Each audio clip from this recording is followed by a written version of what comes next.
Alright, what's going on, everybody? It's Matt Nabong with Nad's Fight Media, coming at you guys with another video. You guys already know what time it is. It's time to bring on that boxing. Today we're going to be talking about Gervonta Tank Davis and what he should do next. Obviously coming off a big win over Ryan Garcia, hit him with a body shot, dropped him in the second round. The body shot was the cherry on the top, and Ryan couldn't take the shot. He took a knee and decided not to continue. So I'm interested to talk about what's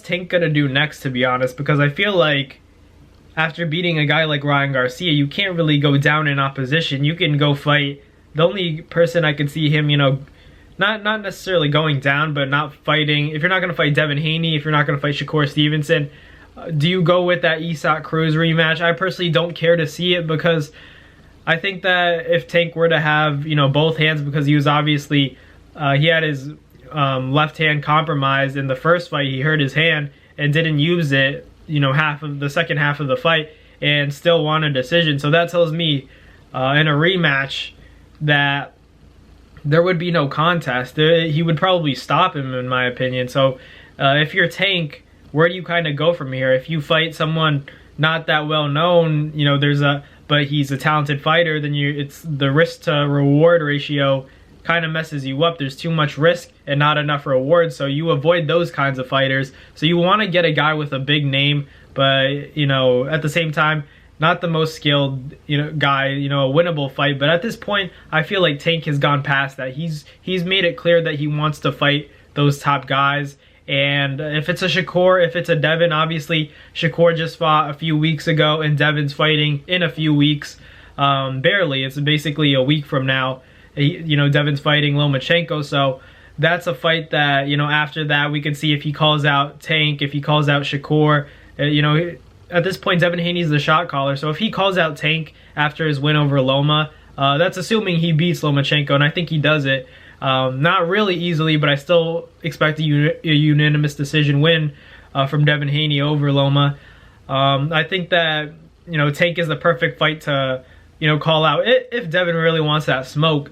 He said that Devin's made it clear that he only wants to stay at 135 pounds if it's for Shakur Stevenson or if it's for Gervonta Tank Davis. So, if that's the case, and I respect that, I think the Tank fight has to be next, because Shakur, in my opinion, isn't seasoned enough. But at the same time, if you're Devin, you want to fight Shakur right now before he gets, even better. So that's my mindset on it. But obviously, it's more complex than that when it comes to the negotiation process. But I think any of those fights, Tank and Shakur, Shakur and Devin, Tank and Devin, those are all of the big fights in the lightweight division that are probably the most competitive and most compelling to boxing fans, because we didn't know, obviously. I personally thought that Ryan had a decent chance of beating Tank, but we were expecting to see Tank win that fight, and what we saw wasn't very surprising. Honestly, if anything, the disparity in the talent level between Tank and Ryan was even more apparent than I thought it was going to be.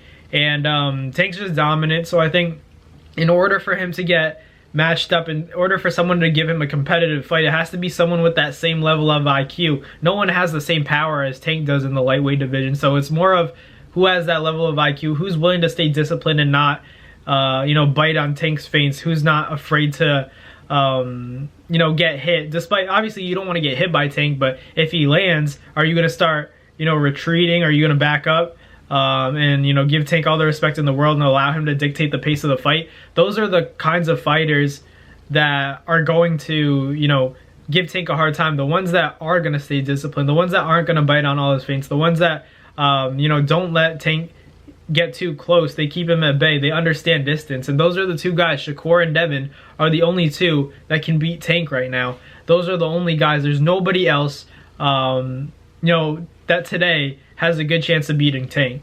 And you could throw in a Keyshawn Davis, a Frank Martin. All of these guys are, I'm not saying that there's no chance they could beat Tank, but I think these guys need, a few more fights under their belt to prove that they can hang with Tank.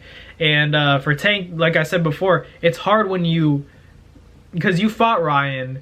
Now it's tough because you fought a big fight already. Now people are going to expect you to fight someone just as good as Ryan or better. And, you know, they prefer his next opponent to be better. So if it's an Isak Cruz, I think that's a big option if he's not going to fight Devin or Shakur. That's for Tank. But at the end of the day, he's going to get criticism for taking that fight. He's going to take that fight, and then people are going to have, you know, something to say. You know, you basically beat him already. There was no point in the rematch. But a lot of people, if he doesn't fight him, they're always going to mention that Isak Cruz fight. So do you get your get back, you know, and actually stop Isak Cruz and win in a really obvious way? Or do you know, chase a Devin Haney or go for a Shakur Stevenson?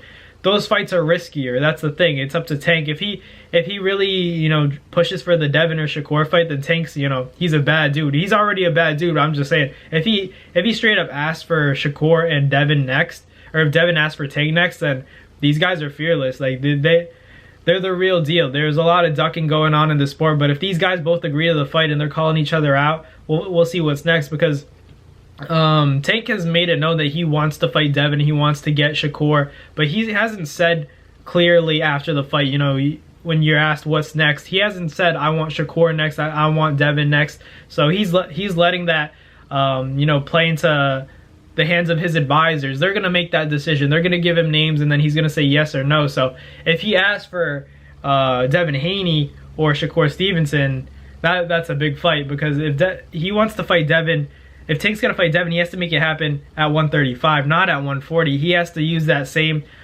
tactic where, not the rehydration clause, he's not going to be able to implement that against Devin, because Devin's the undisputed champ, or else the fight's just not going to happen if they ask for that, because Devin's made it clear he's not going to do a rehydration clause. So if I'm Tank, I make the fight happen now at 135, because if you go up in weight with a bigger guy like Devin Haney, you're giving him an advantage, you're making him more comfortable. So if I'm Tank, I'm fighting him at 135. I'd be surprised if Tank you know, takes the fight with Devin Haney within the next 2 years at the weight of 140 pounds, because, you know, that's playing into the hands of Devin Haney's, you know, cards, and I think that Tank doesn't want that. I don't think his team's going to want that either. So let's see what happens, you know, in terms of what Tank does next. I really think he doesn't have too many options. He has Shakur, Devin, and Isak Cruz. Those are realistic opponents. I don't see anybody else, any other opponents that would get fans excited to watch his next fight, because after such a high, you know, you can only go so far, and there's no higher than Tank and Ryan in terms of pay-per-view buys. I promise you that. Even if you make Tank and Devin, you make Tank and Shakur, it's not going to do 1.2 million like Ryan and Tank did. That's facts. You know, boxing fans, we understand the magnitude of that fight, but the casuals and the people outside of the boxing world, they don't understand that. That's why, you know, Tank's gonna have to choose his opponent wisely.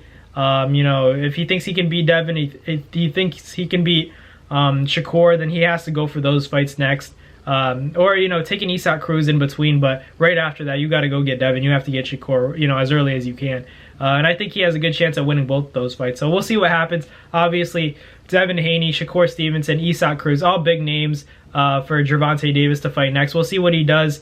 I'm curious to see, you know, who he chooses as his next opponent, what fight he takes. So let me know in the comments, who do you think it's going to be next for Tank Davis? Is it going to be Shakur Stevenson? Is it going to be undisputed champ Devin Haney, assuming all goes well, on May 20th against Vasily Lomachenko? Or maybe is it a rematch with Isak Cruz? Let me know in the comments what you guys think. As always, thank you guys so much for watching, and I'll catch you guys next time. Peace. That's going to do it for another NASFight Media video, guys. Thank you guys so much for watching. It's been your boy, Matt Nabong, with another video. Hope you guys enjoyed it all. Thank you guys for the constant support. Salute to y'all always. It's been your boy.